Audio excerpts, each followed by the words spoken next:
I don't believe in goal setting because when you teach traditional goal setting, people are locked into the rules of the culturescape.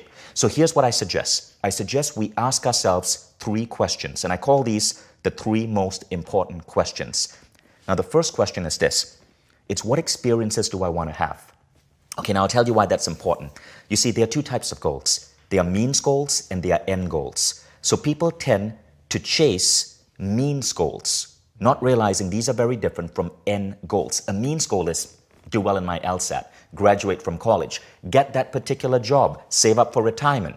But if you ask these people, why do you want that? There's always a so. Well, I wanna qualify for college, so I can do this. Right. I want to become a lawyer, so I can do this. Well, the so leads you to the end goal. Now, what are end goals? End goals are these things that really lead to the beauty of being human. It's waking up next to someone you madly love. It's holding your first child in your arms. It's having a puppy. It's seeing your business open for the first time. It's making that, getting that first customer. It's completing your first book. It's creating a work of art and having people admire it and fall in love with it. These are end goals. So what I advocate is, and the 3 most important question is, forget the means goals. Means goals are goals designed by the culturescape. Instead, go straight to the end goals. Now, the first question you ask yourself to identify your end goals is, what experiences do I want to have in life? And this is where you start writing down your experiences.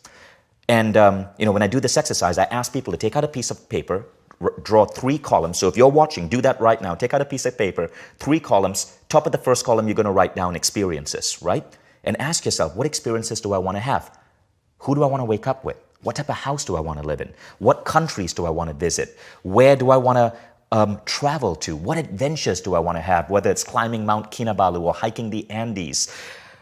What type of family life do I want? What dog do I want? The beautiful thing about experiences is often they don't require that much money.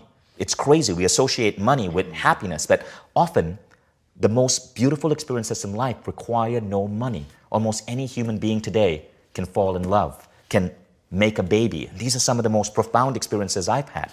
So the first thing is you make a list of your experiences. Now the second thing is you ask yourself this question. For me to be the man or woman who has all of these experiences, how do I have to grow? And here we come to the second list. See, I believe we are souls having a human experience here on planet Earth.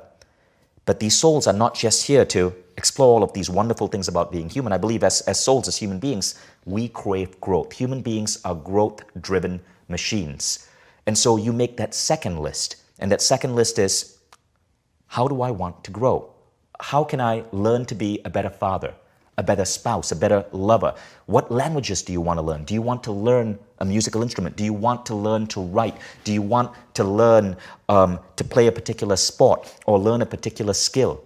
What many people don't realize about the world is that growth is a goal in itself. It's one of the key things that drive us forward as human beings, but very few people write down growth as goals. It's because the education system, which tries to teach us to grow through forced learning, makes many people dread learning. So growth becomes that second list. Now you have 2 lists, your experiences and your growth. Now you ask yourself the third question, and the third question is this: to be that man or woman who has all of these experiences, to be that man or woman who has grown in such a way, how can I give back to the world? And there's a very important reason for that question. The Dalai Lama said, if you want to be happy, make other people happy. And I believe that when you do these 3 most important questions, that third category is what truly leads to fulfillment.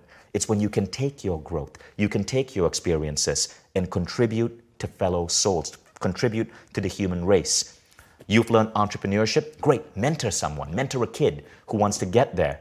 You have the ability to sing, figure out how to use it to deliver, beautiful music, to inspire people.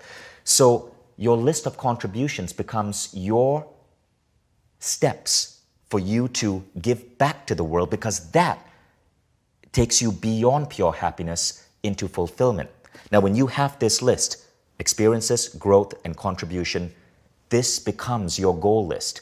Everything else is just a means goal.